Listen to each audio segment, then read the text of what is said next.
Good morning to everyone. आज हम आपको लैटेंट हीट टू वेपोराइजेशन पढ़ाने जा रहा हूँ। लैटेंट हीट टू फ्यूजन और लैटेंट हीट टू वेपोराइजेशन, ये सभी बोर्ड के लिए इक्वली इम्पोर्टेंस है। इवन जनरल साइंस टॉपिक को भी यह कवर करता है। तो सबसे पहले हम बताने जा रहे हैं कि what is latent heat. Latent क्या है, लैटेंट हीट क्या है। तो लैटेंट हीट जो है, सबसे पहले latent, LATENT, latent heat. Latent का मीन्स होता है हिडन,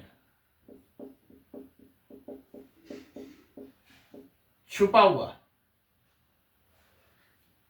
हिडन, लैटेंट मीन्स छुपा हुआ या गुप्त हीट, इसको भी हिंदी में बोलते हैं। तो latent heat of fusion and latent heat of vaporisation क्या है।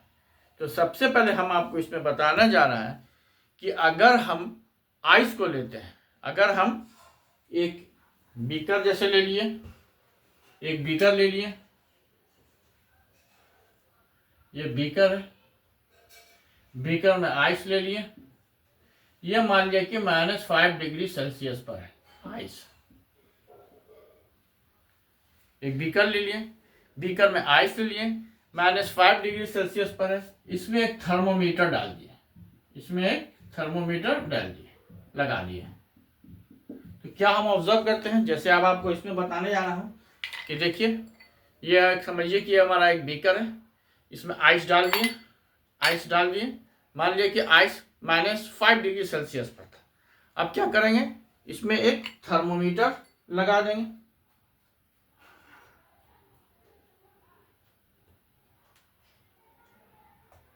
मान लिया कि इसमें एक थर्मोमीटर हमको लगाना है।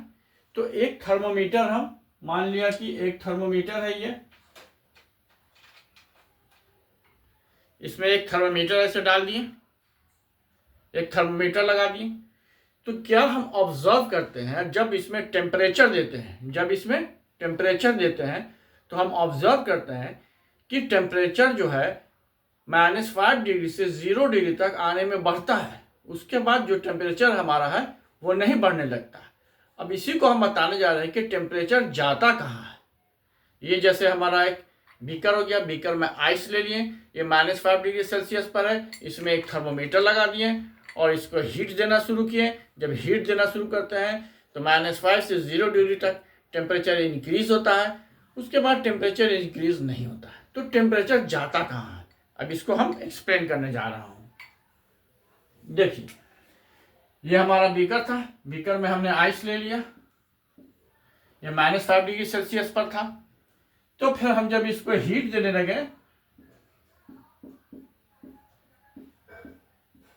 बर्नर्स में हम जब इसको हीट देना शुरू कर दिए, जब हम इसे हीट दे रहे हैं तो हम देख रहे हैं कि टेम्परेचर जो है -5 डिग्री सेल्सियस से 0 डिग्री सेल्सियस तक बढ़ता है।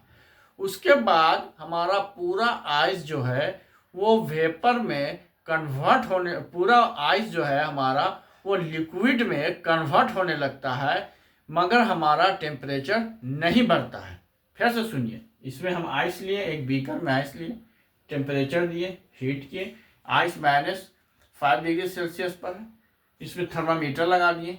तो देखते हैं कि आइस का टेम्परेचर -5 से 0 तक आने में टेम्परेचर ये इस पर शो कर रहा है कि ये टेम्परेचर बढ़ रहा है। उसके बाद 0 डिग्री सेल्सियस पर हमारा आइस जो है कन्वर्ट हो रहा है वाटर में, लेकिन टेम्परेचर नहीं बढ़ रहा है। ये जो टेम्परेचर नहीं बढ़ रहा है तो टेम्परेचर जा कहाँ रहा है। ये टेम्परेचर जो है हमारा चेंज ऑफ स्टेट कर रहा है। ये टेम्परेचर जो है हमारा चेंज ऑफ स्टेट, हमारा स्टेट को चेंज करने में ये टेम्परेचर हमारा जा रहा है। इसी टेम्परेचर को हम हिडन टेम्परेचर या लैटेंट हीट कहते हैं। जैसे ये देखिए, एक हम ग्राफ से इसको बता सकते हैं आपको। ये हमारा ग्राफ ले लिए, ग्राफ से हम बता सकते हैं इसको।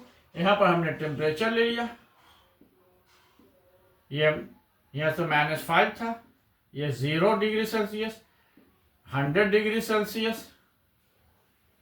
तब हम जब देखते हैं कि ये टेम्परेचर जो है इस तरह से इंक्रीज किया, शुरू में टेम्परेचर हमारा इंक्रीज किया, जब 0 डिग्री पर से आया तो यह हमारा टेम्परेचर इंक्रीज नहीं करता है। कब तक नहीं करता है? जब तक कि पूरा का पूरा आइस जो है वो वाटर में कन्वर्ट नहीं हो जाए। तो हम पता पूछ रहे हैं कि ये टेम्परेचर जाता कहाँ है? ये टेम्परेचर जो है स्टेट को चेंज करता है, उसमें काइनेटिक एनर्जी नहीं बढ़ पाता है। जब हम बता चुके हैं आपको कि इंटरमोलिकुलर फोर्स ऑफ अट्रैक्शन और इंटरमोलिकुलर स्पेस जो होता है, तो इसमें जो आइस में जो इंटरमोलिकुलर स्पेस था बहुत कम था, तो इंटरमोलिकुलर स्पेस और वाटर में इंटरमोलिकुलर स्पेस उससे ज़्यादा होता है। तो ये जो एनर्जी जो जा रहा है, जो हीट दे रहा है, वो इसको एनर्जी जो जा रहा है वो कहाँ लग रहा है? बाउंड एनर्जी तोड़ रहा है। इसका जो काइनेटिक एनर्जी था, क्योंकि काइनेटिक एनर्जी बढ़ नहीं रहा है, तो ये बाउंड को तोड़ने में ये एनर्जी यूज हो रहा है। तो ये हीट जो होता है इसीलिए हमारा टेम्परेचर पर ये शो नहीं करता है, बल्कि ये लीनियर रहता है, दिखाता है कि टेम्परेचर नहीं बढ़ रहा है। कब तक टेम्परेचर नहीं बढ़ता है? जब तक कि ये 0 डिग्री सेल्सियस पर पूरा का पूरा वाटर नहीं बन जाए। यहाँ पर यह वाटर बन जाता है। जब वाटर बनता है तो फिर जब हम हीट देते हैं तो क्योंकि अब स्टेट चेंज हो गया, तो फिर ये इसका टेम्परेचर राइज होने लगता है। फिर इसका टेम्परेचर राइज होने लगता है। टेम्परेचर राइज होने लगता है। कब तक राइज होता है? जब तक कि ये 100 डिग्री सेल्सियस पर नहीं पहुंचे। जब ये 100 डिग्री सेल्सियस पर ये पहुंच जाता है, फिर इसका टेम्परेचर जो होता है वो राइज नहीं करता है। क्यों नहीं राइज करता है?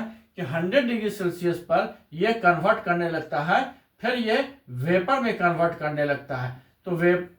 तो ये इसका जो इंटरमोलिकुलर स्पेस है और इसका जो काइनेटिक एनर्जी है और इसका जो स्टेट एनर्जी को चेंज करने में, क्योंकि स्टेट को चेंज करने में वो एनर्जी इसको लगता है। तो पूरा का पूरा क्या होता है?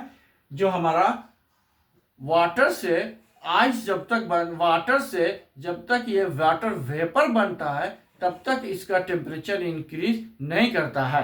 क्यों नहीं इंक्रीज करता है? क्योंकि ये इसका एनर्जी को तोड़ने में ये जो टेम्परेचर है, ये जो हमारा जो 100 डिग्री सेल्सियस पर जो हमारा वाटर आया था, ये वाटर से इसका स्टेट में जो चेंजिंग कर रहा है, वाटर वेपर बना रहा है, उसमें ये एनर्जी लगता है। इसी को हम लैटेंट हीट ऑफ वेपोराइजेशन कहते हैं। एक हमारा लैटेंट हीट ऑफ फ्यूजन हुआ जो कि आइस को वाटर में कन्वर्ट करता है। एक हमारा लैटेंट हीट ऑफ वेपोराइजेशन हुआ जो हमारा किसको चेंज करता है? वाटर को वाटर वेपर में चेंज करता है। लेकिन टेम्परेचर क्यों नहीं इंक्रीज होता है?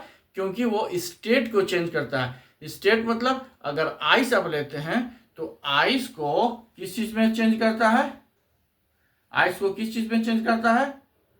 आइस को वो वाटर में कन्वर्ट करता है। तो स्टेट जो चेंज कर रहा है वो एनर्जी इसी में यूज होने लगता है, जिसमें यूज होने की वजह से वो उसमें टेम्परेचर इंक्रीज नहीं होता। जब वो वाटर में कन्वर्ट होता है फिर उसका टेम्परेचर इंक्रीज होने लगता है। जब उसका टेम्परेचर इंक्रीज होने लगता है तो फिर जब 100 डिग्री सेल्सियस पर आता है तो फिर वो वेपर बनता रहा है।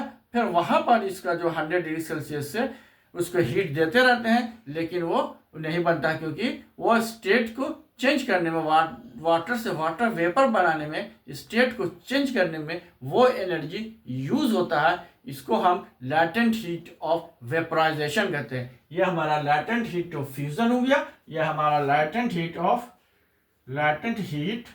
ऑफ फ्यूजन होता है। एक लैटेंट हीट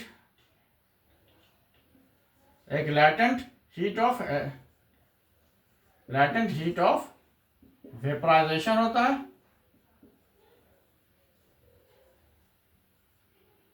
एक लैटेंट हीट ऑफ वेपराइजेशन होता है। तो ये latent heat of fusion, latent heat of vaporisation आपको समझ में आ गया होगा। अब दूसरा क्वेश्चन, इस दोनों से रिलेटेड एक क्वेश्चन आ सकता है कि जब हम आइस को अपने हाथ पर रखते हैं तो हमारा हाथ क्यों ठंडा होने लगता है? कैसे? इसलिए ठंडा होने लगता है क्योंकि आइस जो होता है वो जो मेल्ट कर रहा है, मेल्ट करने के लिए लैटेंट हीट की ज़रूरत होती है। वो लैटेंट हीट कहाँ से लेता है? वो लैटेंट हीट हमारे पाम से लेता है, हमारे हाथ से लेता है। तो हमारा हाथ का टेम्परेचर डाउन होने लगता है। तो ये क्वेश्चन है कि जब when you will put the ice on your hand you feel cold, क्यों ऐसा ठंडा महसूस होता है? ऐसा ठंडा इसलिए महसूस होता है क्योंकि उसको मेल्ट करने के लिए लैटेंट हीट चाहिए, और लैटेंट हीट वो हमारे हैंड से लेता है। जब वो हमारे हैंड से लेता है तो हमारा हाथ ठंड लगने लगता है। दूसरा क्वेश्चन आता है कि अगर 100 डिग्री सेल्सियस पर जो वाटर है और 100 डिग्री सेल्सियस पर जो वेपर है, दोनों में से अगर हमारे हाथ पर गिरता है तो कौन ज़्यादा बर्न करेगा? तो हमारा लैटेंट हीट वेपर ज़्यादा बर्न करेगा, क्योंकि वेपर हमारा ज़्यादा बर्न करेगा क्योंकि उसमें लैटेंट हीट भी रहता है। एक तो उसमें 100 डिग्री सेल्सियस हमारा उस पर 100 डिग्री सेल्सियस पर वाटर है, और वाटर के साथ साथ उसमें जो वाटर वेपर है, जो वाटर वेपर जो हमारा है उसमें भी लैटेंट हीट छुपा रहता है 3.35 10⁵ जूल पर केजी। तो वो जो छुपा रहता है वो हमारा एक्स्ट्रा हीट हमारे हाथ में दे रहा है, जिससे वजह से हमारा जो हाथ है लैटेंट वेपराइजेशन जो होगा वेपर से ज़्यादा जलेगा इन कंपेरिजन टू वाटर। फिर पूछते हैं कि हम गर्मी के सीज़न में अपने घर के बाहर क्यों हम पानी छिड़कते हैं? पानी इसलिए छिड़कते हैं क्योंकि वाटर को जब वाटर वेपर में कन्वर्ट करता है तो लैटेंट हीट लेता है, और लैटेंट हीट लेने से वो क्या होता है, उसका टेम्परेचर डाउन हो जाता है। फिर क्वेश्चन आ सकता है कि छत पर जब हम गर्मी के दिनों में सोते हैं तो पहले पानी छिड़काव कर दें। क्यों छिड़काव करते हैं? छिड़काव इसलिए करते हैं कि जो उसका टेम्परेचर होता है, छिड़काव करने से वाटर जो है वाटर वेपर में कन्वर्ट होता है और वो लैटेंट हीट फ्यूजन लेता है, जिससे कि रूफ का और या अर्थ का टेम्परेचर डाउन हो जाता है और हमें ठंड लगने लगता है। ये हमारा लैटेंट हीट फ्यूजन और लैटेंट हीट वेपराइजेशन था। Thank you, have a nice day. और इसका स्क्रीनशॉट ले लीजिए आप लोग।